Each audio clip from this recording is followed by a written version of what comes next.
아무런 이유가 없고 그냥 일방적으로 변심을 한 경우에도 내가 계약금만을 포기하고 나 그냥 이 계약 안 할랍니다, 이렇게 하셔도 된다는 얘기예요. 계약의 이행에 착수하기 전까지 계약금을 포기하고 그리고 상대방은 배액을 상환하고 계약을 해지할 수 있다, 이렇게 돼 있는데, 여기서 중요한 것은 어느 누구든 계약의 이행에 착수하기 전까지만 이런 계약금을 포기하고 계약을 해지할 수 있다는 것이지, 이미 계약에 따른 이행에 나간 이후에는 절대적으로 계약금만 포기해서는 계약을 해지할 수 없습니다.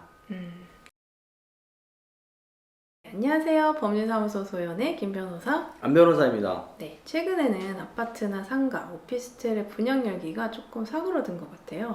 네, 경기 침체와 더불어서 대출금리도 자꾸자꾸 올라가고 있기 때문에 앞으로도 이런 상황은 지속될 거라는 것이 경제 전문가들의 의견인데요. 이런 상황에서 분양계약과 관련된 분쟁은 조금 더 심해지는 것 같아요. 그렇습니다. 분양 시장의 경기가 활발할 때도 이런 분양 계약과 관련된 분쟁들은 많이 있었는데, 네. 지금처럼 분양 시장의 경기가 좀 침체된 이런 상황에서도 오히려 분양 계약과 관련된 분쟁은 더 많아지고 있는 것 같은 그런 느낌을 많이 받습니다. 네, 이렇게 부동산 분양계약과 관련된 분쟁이라고 하면 계약 체결 시 생기는 문제들, 혹은 중도금이나 잔금, 이런 분양 대금 납부와 관련된 문제들, 또 전매와 관련된 문제들, 또 공사가 완공된 이후에 하자 보수와 관련된 문제들, 이렇게 다양한 문제들이 있는데, 그 중에서도 최근에 가장 상담 의뢰가 많은 것은 분양계약 해제와 관련된 문제인 것 같아요. 그래서 저희가 오늘은 이런 분양계약 해제나 혹은 취소에 관련해서 얘기를 해보고자 합니다. 먼저 좀 명확히 정리하고 가야 될 부분이 있는데, 분양계약 취소, 분양계약 해제, 이것을 막 혼동해서 쓰시거나 해제인데 취소라고 그러고 취소인데 해제라고 그러고 이렇게 막 일관되지 않게 표현들을 사용하시는 경우가 많이 있는데, 취소라고 하는 것은 취소 사유가 법에 규정된 경우에만 적용되는 것입니다. 예를 들면 계약을 체결할 때 상대방이 나를 속였다 라고 하는 그런 기망을 가지고 계약을 취소한다, 이럴 때 적용이 되는 것이고, 해제는 계약은 정상적으로 다 체결이 되어 있는데 이후에 계약을 이행해 나가는 과정에서 일방에 어떤 하자가 있거나 그런 경우에 그런 이유를 들어서 계약을 종료시키는 그런 것을 가지고 계약 해제라고 하는 것이기 때문에 취소와 해제는 명확히 구분하시고 쓰시면 좋겠습니다. 네, 먼저 부동산 분양계약 체결은 어떻게 진행되는 것인가요? 네, 이걸 좀 간략하게 좀 흐름대로 설명을 드리면, 네. 계약이니까 계약에 당사자가 있어야 되겠죠. 그렇죠. 그럼 보통 일반적인 경우라면 매도인, 매수인 뭐 이렇게 하겠지만, 분양계약에서는 특이하게 매도인란에 단순히 매도인 누구 이렇게 들어가기보다는 신탁회사에 부동산을 신탁해서 신탁회사가 뭐뭐뭐 신탁이라고 하는 신탁회사가 주체가 돼서 분양계약을 체결하는 경우들이 많이 있습니다. 그래서 혹시 보셨는지 모르겠지만 분양계약서 또는 뭐뭐뭐 공급계약서 이런 것의 계약서 말미에 보면 매도인란에 보통 신탁회사 어디, 그 다음에 시행사 어디, 그 다음에 시공사 땡땡건설, 이렇게 매도인란에 여러 명이 올라가 있는 것을 많이 봤을 거예요. 그리고 매수인란에는 우리가 흔히 수분양자라고 하는 이제 분양계약을 체결하시는 김갑동 이런 식으로 딱 돼 있고, 이런 당사자들이 분양계약서 또는 공급계약서라고 하는 이제 분양계약을 체결하는 건데, 제일 중요한 것이 분양대금이겠죠. 전체적인 분양대금이 얼마, 그리고 그 중에서 계약금으로 보통 10%를 계약을 하는데, 계약금으로 몇 퍼센트를 언제 지급하고, 중도금은 보통 이제 한 40% 정도로 하는데, 중도금은 몇 차까지 할 건지, 3차로 할 건지, 5차로 할 건지, 그래서 그 지급 시기는 언제인지 이런 거 정하고, 그다음에 잔금은 보통 입주 시기에 잔금을 치르게 되는데, 잔금은 몇 퍼센트로 하고 그 잔금 지급 시기는 언제로 할 건지, 이런 게 가장 핵심적인 부분입니다. 이런 거 다 정하고 이후부터 계약을 뚝 진행해 나가는 그런 과정상에서 상대방이 어떤 하자가 있으면 어떻게 할 건지, 손해배상은 어떻게 청구할 건지, 계약은 언제 해제할 수 있는 건지, 이런 걸 세세하게 다 정해 놓는데, 이걸 세부적으로 다 정하다 보니까 깨알 같은 것으로 아주 작은 것으로 빼곡하게 적혀 있거든요. 그래서 이걸 그냥 대충 설명만 몇 마디 듣고 그런 게 있나 보다 이렇게 하고 읽지 않으신데, 절대 그렇게 하시면 안 되고, 제가 지금 말씀드린 부분 위주만이라도 정확하게 꼼꼼하게 확인하셔야 분양계약과 관련된 분쟁을 사전에 방지할 수 있습니다. 네, 그렇다면 부동산 분양계약은 언제 누가 해제할 수 있는 것인가요? 보통 해제라고 하면 이제 해제권자가 정해져야 되는데, 누가 해제권자고 어떤 경우에 해제할 수 있느냐는 해제의 유형을 좀 알아야 설명이 될 것 같습니다. 보통 해제 그러면 법에서는 보통 크게 세 가지로 많이 분류를 해서 설명을 하는데, 약정 해제, 즉 우리 사이에 이러이러한 사유가 있으면 계약을 해지할 수 있는 것으로 정하자. 약정 해제라고 하는 것을 두고 있는 경우가 있고 그런 게 없어도 민법에서 말하는 이제 법정 해제권이라는 게 있거든요. 일방 당사자 사이에서 어떤 이런 하자 사유가 생기면 상대방이 해제를 할 수 있다라고 하는 법에 정해진 사유들이 있습니다. 그런 사유에 해당이 되면 해제권이 상대방에게 발생되는 것이죠. 이런 법정 해제권 이런 게 있고 이런 것도 다 없고 단순하게 계약금만 주고받은 계약금 계약을 체결한 경우에는 계약금을 기초로 해서 계약을 해제할 수 있는 계약금 해제라고 하는 그런 경우에 의해서도 해제를 할 수 있습니다. 그럼 이렇게 분양 계약을 보통 계약서를 작성하지만 구두로도 체결할 수 있잖아요. 네. 근데 이런 경우에도 해제할 수 있는 거예요. 저는 계약서 같은 것도 안 썼고 그냥 말만 이렇게 하고서 계약금 좀 줬는데 뭐 이게 무슨 계약이냐 그럼 좀 안 하려고 그러면 안 할 수 있는 거 아니냐 절대 그런 것이 아니고 계약은 말로 하든 종이를 써서 계약서를 남기든 꼭 지켜야 하는 것이 원칙입니다. 다만 분쟁이 돼서 서로 다른 계약 내용을 주장할 때 계약서가 있으면 더 명확하고 쉽게 입증할 수 있다는 것 뿐인 거지 말로써 계약을 했거나 계약서를 남겨서 계약을 했거나 효력은 똑같습니다. 네, 근데 최근에 저희한테 이제 상담을 의뢰하시는 분들 중에 가장 많은 내용이 계약금 해제인 것 같아요. 그렇죠? 그래서 계약금 해제에 대해서는 조금 더 구체적으로 설명을 해주셔야 될 것 같아요. 네, 방금 제가 말씀드린 뭐 약정 해제, 법정 해제, 계약금 해제 제가 여러 가지를 막 설명을 드렸는데 언뜻 이해하기 좀 어려운 부분이 있을 수도 있을 것 같아요. 그 중에서 이제 계약금 해제라고 하는 게 뭐냐면 일상적으로 많이들 하고 계세요, 실제로.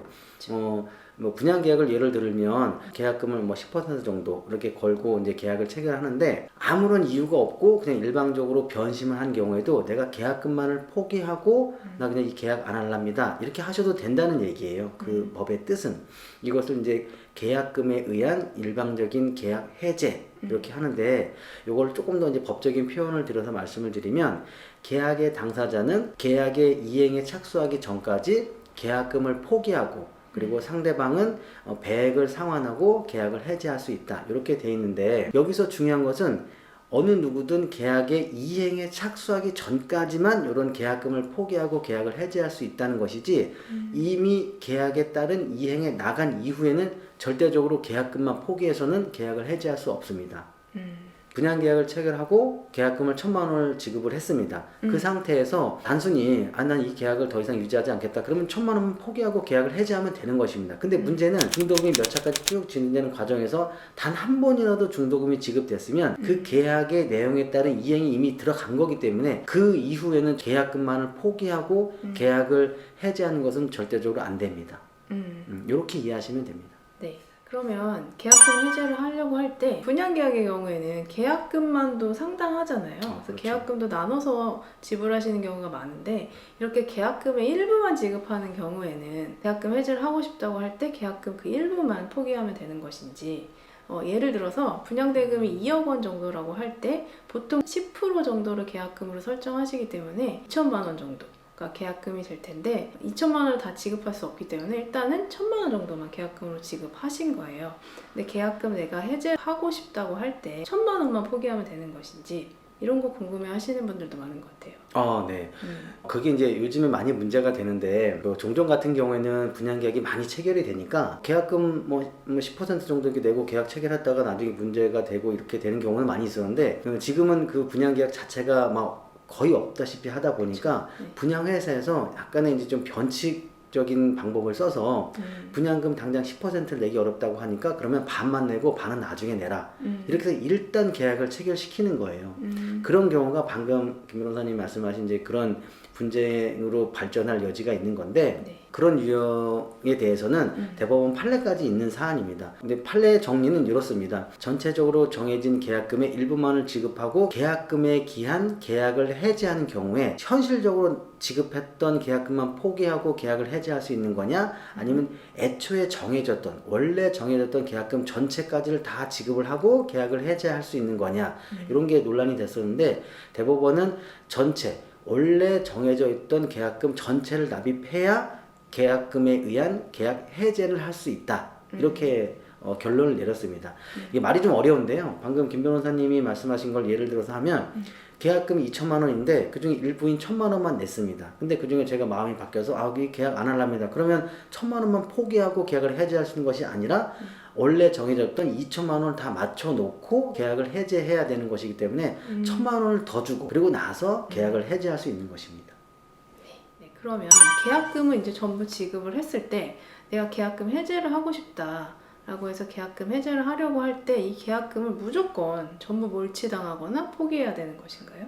이거를 물어보시는 분이 사실은 제일 많으세요. 그렇죠. 이게 실제적으로 내가 계약금을 받을 수 있는 거냐 없는 거냐 앞에 제가 설명드린 거는 막 어려운 내용도 있고 막 그런데 이거는 현실적이고 직접 결론과 직결되는 문제라서 그렇죠. 막 제가 상담 시에 이런 설명 저런 설명 다 드려도 이제 그걸 이해를 거의 못 하시는 분들이 많죠. 다 듣고 나서 그러면 제가 계약금을 받을 수 있다는 건가요? 없다는 건가요? 그 답을 가장 많이들 원하시거든요. 이걸 이렇게 설명을 드려볼게요. 이게 계약금의 성격이 여러 가지가 있는데 이제 법적으로 그 중에서는 손해배상의 예정이라는 성격도 있습니다. 이게 말이 조금 어려운데 우리끼리 이렇게 계약을 체결하는데 나중에 네가 일방적으로 포기하면 내가 너한테 손해배상을 청구할 거야. 근데 그걸 막 산정하기 서로 어려우니까 네가 지금 지급한 이 계약금은 그런 상황이 발생하면 사전에 정해놓는 손해배상의 예정금으로 하자. 그럼 그것만 지급하고 계약은 종료되는 걸로 이렇게 약정하는 경우들이 있거든요. 그래서 이것을 이른바 계약금의 손해배상 예정의 성격이다 이렇게 말을 하는데 결국에는 계약금을 내가 포기하면서까지 계약을 해지하기 너무 억울하다. 계약금이 너무 많으니까 그러면 소송을 통해서라도 그 계약금을 돌려받으셔야 되잖아요. 그래서 소송을 시작하게 되면 법원에서는 그 계약금을 손해배상의 예정이다 라고 보고 그것이 이 사안에 비해서 너무 과하다. 그러면 직권으로 감액하는 경우가 있습니다. 직권으로 감액할 수 있는데 당사자가 청구할 수도 있는 거고요. 그런 여러 가지 조정 수단을 통해서 전부는 아니겠지만 일부의 계약금은 돌려받을 수 있는 그런 경우도 있을 수는 있습니다. 아파트나 상가, 오피스텔 분양 계약과 같은 경우에는 계약금뿐만 아니라 그 이후에 진행되는 중도금, 잔금 이렇게 계속적으로 돈이 들어가기 때문에 그런 계약은 누구에게도 다 부담이 될 수밖에 없는 계약입니다. 분양 계약을 체결할 때는 당장 일부만 되는 계약금만 내면 중도금은 대출 기관에서 다 자동적으로 중도금이 납입될 거다라고 이야기들을 하지만 결국에는 개인이 갚아야 하는 다 빚입니다. 어떤 부동산을 막 설명을 하면서 여기는 뭐가 좋고 뭐가 좋고 뭐가 좋기 때문에 상당한 전매 차익을 남길 수 있다라고 설명을 하는 경우도 있지만 그건 어디까지나 그 분양 계약을 체결하려고 하는 사람의 주관적인 가능성만을 말한 것이고 어느 누구도 책임지지 않습니다. 더군다나 요즘과 같은 부동산 경기 불황에서는 전매 차익을 남긴다는 것은 결코 쉬운 일이 아닙니다. 네, 오늘 저희가 말씀드린 내용이 도움이 되셨기를 바라고 분양계약 체결을 고민하고 계신다면 성급하게 결정하지 마시고 이 부동산이 정말 나에게 필요한 부동산인지 또 내가 이런 분양 대금을 지급할 여유가 있는지 이런 점을 좀 충분히 고민해 보시고 또 주변의 조언도 구해 보신 이후에 현명한 결정하셨으면 좋겠습니다. 구독과 좋아요에 대해서도 현명한 결정 부탁드립니다. 감사합니다.